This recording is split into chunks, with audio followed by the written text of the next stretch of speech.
अस्सलाम वालेकुम। उम्मीद करती हूँ आप सब खैरियत से होंगे जहाँ भी होंगे। आगे बढ़ने से पहले मेरे चैनल को सब्सक्राइब करना मत भूलिएगा। आज हम बात करेंगे कि पाकिस्तान तहरीक इंसाफ के साथ 2 साल से जो कुछ हो रहा है, ना सिर्फ पाकिस्तान तहरीक इंसाफ के साथ बल्कि आम पाकिस्तानी अपना जमहूरी हक भी ना इस साल इस्तेमाल कर सका और इंसानी हकूक़ की खिलाफ वर्जियाँ हमने अरूज पर देखी। वफाकी दारुल-हुकूमत में ह्यूमन राइट्स की मिनिस्ट्री है, बहुत बड़ा दफ्तर है, दर्जनों भर स्टाफ है, काफ़ी डिपार्टमेंट्स हैं और बहुत सारी ऐप्स है, खरबों का बजट है। सालाना हर दफ़ा जो है बजट में इजाफा कर दिया जाता है, लेकिन इसका काम क्या है? काम टके का नहीं है, ढेले का नहीं है। वहाँ जाए तो ये बैठे सो रहे होते हैं। तो ज़रा मैंने इनकी वेबसाइट पर विज़िट किया कि वेबसाइट पर क्या क्या ऑप्शंस दिए हुए हैं, कितनी ऐप्स हैं और कितनी अचीवमेंट्स हैं, क्या गोल्स हैं और क्या ये करते हैं।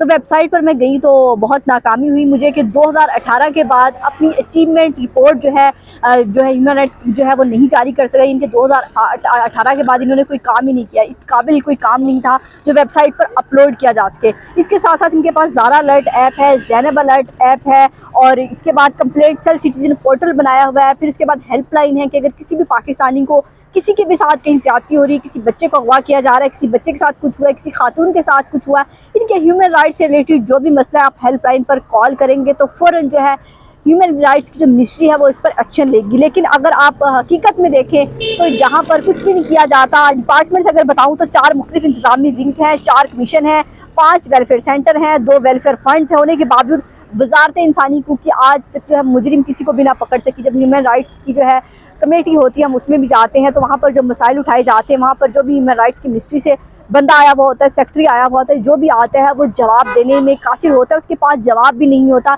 कि इस केस पर हमने क्या किया है। ज़ैनब अलर्ट ऐप बना दी, ज़ारा अलर्ट ऐप बना दी। ये वो केस थे जो मीडिया में बड़ी हाइप पकड़ गए थे। अच्छी बात है उनके नाम से आपने ऐप बनाई, लेकिन उसके बाद आपने किया कि आप ख़जाने पर बोझ हैं। 2 साल से जो पाकिस्तान में मेरा ख्याल तारीख की बदतरीन इंसानी की खिलाफ वर्जी हो रही है, उस पर अगर ह्यूमन राइट्स कमीशन एक लफ्ज़ नहीं बोल सकता तो मेरा ख्याल है इनको ताला लगाकर घर चले जाना चाहिए। कि ख़वातीन के साथ 2 साल हो गए हैं कि क्या कुछ यहाँ पर हो रहा है। बालों से घसीटा जा रहा है, चादर चारदीवारी का तकद्दुस पामाल किया जा रहा है, रातों को घरों में छापे मारे जाते हैं, बच्चों को के अंदर खौफ हरास फैलाया जा रहा है। घर में जाते हैं, गिरफ्तारी मतलूब होती है, किसी की गिरफ्तारी के बाद जो है घर में तोड़ फोड़ की जाती है कि साथ वाला बंदा भी डर जाए, किसी एक बंदे को गिरफ्तार करने आए और पूरे घर को जो है आपने तोड़ फोड़ दिया। तो ये इंसानी हकूक़ की खिलाफ वर्जियाँ जो अरूज पर हैं, लेकिन ह्यूमन राइट्स इस पर एक प्रेस रिलीज तो क्या एक एक्शन ना ले सका। इस पर क्या बात करनी है कि पाकिस्तान में ह्यूमन राइट्स की मिनिस्ट्री की एग्जिस्ट नहीं करती, कोई डिपार्टमेंट ऐसा नहीं है जहां हम जाके शिकायत दर्ज करा सकें, जो एक्शन ले सके।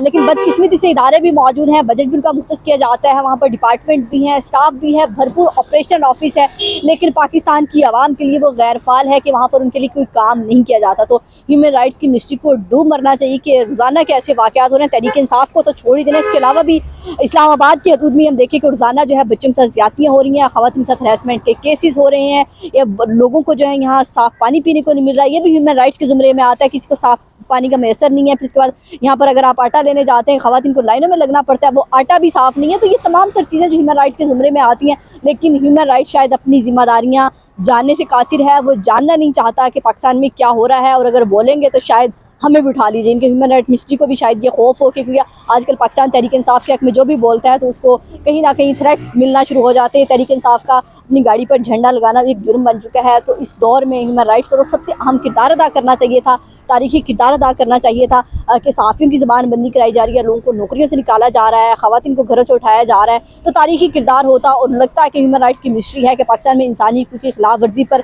जो है वो बोलती भी है और काम भी करती है। तो इस मिनिस्ट्री से ऐसे लगता है कि सिर्फ मिनिस्ट्री लेबल की है और जहाँ अंदर बैठे हैं वो तनख्वाहें अपनी हिलाल नहीं बल्कि हराम कर रहे हैं कि पाकिस्तान की आवाम के टैक्स से पैसे से तनख्वाह ले रहे हैं और उसी के लिए कोई काम नहीं कर रहे, उसी की चीखती हुई आवाज़ें उनको सुनाई नहीं दे रही। अगर उसकी हेल्पलाइन पर कई लोगों से हमारी बात हुई, कॉल भी करते हैं तो वहाँ पर कोई कॉल नहीं उठाता। और मैं खुद वहाँ पर गई हूँ, मैंने डाटा लेने की कोशिश की कि आप पर किस तरह की शिकायत आती हैं, क्या होता है यहाँ पर, तो वो डाटा देने से कासिर हैं। इसलिए कासिर है कि उन्होंने काम नहीं किया और वो कोई काम करते ही नहीं है, तो पेश क्या करें, तो मीडिया के सामने कुछ पेश करने के काबिल नहीं है।